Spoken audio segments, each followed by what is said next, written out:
नमस्कार मंडळी, लक्ष्मीच्या पावलांनी या मालिकेच्या पुढील काही भागांमध्ये आपल्याला जबरदस्त ट्विस्ट बघायला मिळणार आहे. लग्नाच्या पहिल्याच रात्री कलाला अडगळीच्या खोलीत झोपावं लागणार आहे.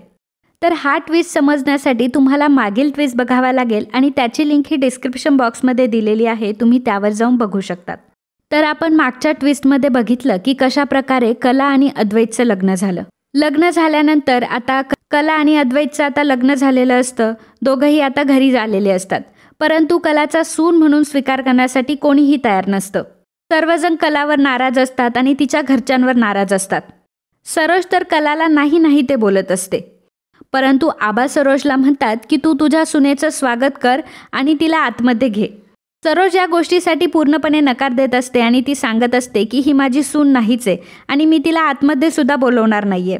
परंतु आबा म्हणतात की देवा ब्राह्मणांच्या साक्षीने तिचं लग्न झालंय आपल्या अद्वैतसोबत आणि त्या अर्थाने ती या घराची सून आहे, त्यामुळे तुला तिला आतमध्ये घ्यावंच लागेल आणि हा माझा निर्णय आहे. हे ऐकल्यावर आता आबांचा निर्णय ती टाळू शकत नाही, त्यामुळे सरोज आता कलाला आतमध्ये घेते. आबा सर्वांना सांगतात की या घरामध्ये जो सुनेचा मान आहे तो कलाला भेटलाच पाहिजे, कारण कला या घरची सून आहे. परंतु सरोज म्हणते की मी हिला या घरातली सून मानतच नाही आणि जर सगळ्यांना वाटत असेल की मी हिला ह्या घरातली सून मानावं तर माझी एक अट आहे. त्यावर कला विचारते की कुठली अट? सरोज सांगते की जर तुला या कुटुंबाची सून म्हणून राहायचं असेल आणि सून व्हायचं असेल तर तुला तुझ्या माहेरच्यांचे सगळे संबंध तोडावे लागतील. तुला तुझ्या माहेरच्यांशी बोलताही येणार नाही. खरं तर या गोष्टीसाठी कला पूर्णपणे नकार देते. कला म्हणते की असं होऊ शकत नाही, परंतु सरोज म्हणते की जर असं नाही झालं तर मी तुला या घरामध्ये राहूच देणार नाही. आणि मग कला सुद्धा सरोजसोबत डबल गेम करते. कला म्हणते की ठीक आहे, मला मान्य आहे तुमची अट की मी माझ्या माहेरच्यांशी अजिबात बोलणार नाही आणि माझ्या माहेरच्यांसोबत मी काहीही संबंध ठेवणार नाही. त्यावर अद्वैत लगेच म्हणतो की मला माहीतच होतं तू हा म्हणणार आहे, कारण तुला चांदेकरांचं वैभव हवं आहे ना, तुला चांदेकरांची प्रॉपर्टी हवी आहे, त्यामुळे त्यासाठी तू तुझ्या माहेरच्या लोकांना सुद्धा धोका देऊ शकते. कला म्हणते की माझं अजून बोलणं पूर्ण झालेलं नाही आहे, ही गोष्ट मी करेल, परंतु माझी एक अट आहे. सरोज म्हणते की कुठली अट? कला त्यांना सांगते की ज्याप्रमाणे मी माझ्या माहेरच्यांशी संबंध तोडणार आहे त्याप्रमाणे या घरातील प्रत्येक सून तिच्या माहेरच्यांशी संबंध तोडेल आणि ही माझी अट आहे. आणि जर ही अट तुम्हाला मान्य असेल ना तर आणि तरच मला तुमची अट मान्य आहे. आता कलाने सुद्धा सरोजला अट घातलेली असते. घरातल्या इतर बायका म्हणत असतात की नाही, आम्ही तर आमच्या माहेरच्यांना अंतर देणार नाही आणि आम्ही त्यांच्याशी बोलणंही बंद करणार नाही. त्यामुळे सरोज आता चांगलीच तोंडावर पडलेली असते आणि आबासुद्धा या गोष्टीमध्ये कलाचीच साथ देतात. ते सरोजला समजावून सांगतात की ज्याप्रमाणे तू तुझ्या माहेरच्यांना सोडू शकत नाही तशी ती मुलगीसुद्धा तिच्या माहेरच्यांशी संबंध तोडू शकत नाही. त्यानंतर अद्वैत सर्वांसमोर सांगतो की मी तर हिला माझी बायको समजतच नाही, त्यामुळे ही माझ्या रूममध्ये राहण्याचा काही प्रश्नच येत नाही. कलासुद्धा म्हणते की मला कुठे राहायचं आहे तुमच्या रूममध्ये, मीच तुमच्यापासून लांब पडते. कोणीच कलाला रूममध्ये जागाही देत नसतं आणि तिच्यासाठी रूम आहे असं कोणी म्हणतही नसतं. कला म्हणते की हाच तर प्रॉब्लेम आहे श्रीमंतांचा. आमच्या घरी जेव्हा पाहुणे येतात तेव्हा आम्ही आमची रूम सोडून त्यांना विचारतो की तुम्ही इथे राहणार का.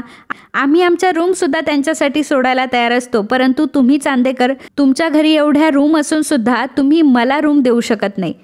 आणि मला त्याचं काही वाईट पण वाटत नाही, कारण मला तुमच्या ह्या आलिशान घरामध्ये आणि आलिशान रूममध्ये राहायचंच नाही आहे.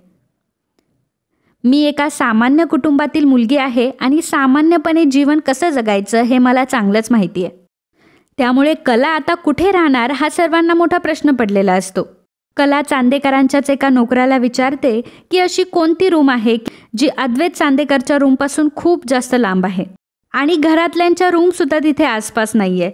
तर ती नोकर सांगते की अशी कुठलीच रूम नाही आहे, पण एक रूम आहे, स्टोर रूम. स्टोर रूम ही अद्वैत सरांच्या रूमपेक्षा आणि बाकीच्या सगळ्यांच्या रूमपेक्षा खूपच लांब आहे. आणि मग कला निर्णय घेते की ती आता स्टोर रूममध्येच राहणार. स्टोर रूम ही खूप खराब असते, तिथे काही झटकलेलं नसतं, झाडलोट केलेली नसते, सगळीकडे जाळे वगैरे पसरलेले असतात. तर ती नोकर म्हणत असते की तुम्ही या घरची सून आहात आणि मी तुम्हाला इथे नाही राहून देऊ शकत. कला म्हणते की जर मी इथे राहिले तरच मी सुखी राहीन, मला त्या लोकांचे तोंडसुद्धा बघायचे नाही आहेत आणि त्यांच्या तोंडावर तोंडसुद्धा येऊ द्यायचं नाही आहे.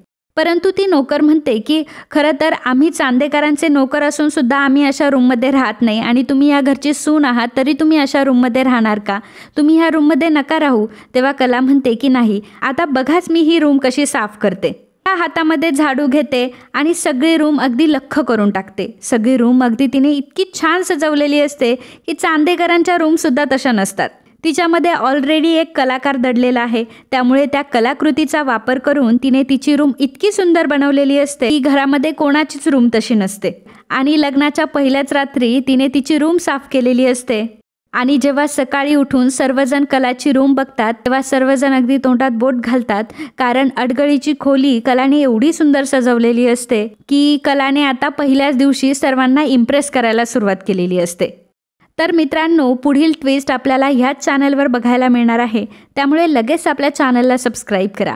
आणि हा व्हिडिओ जर तुम्हाला आवडला असेल तर व्हिडिओला लाईक आणि कमेंट करायला अजिबात विसरू नका. धन्यवाद.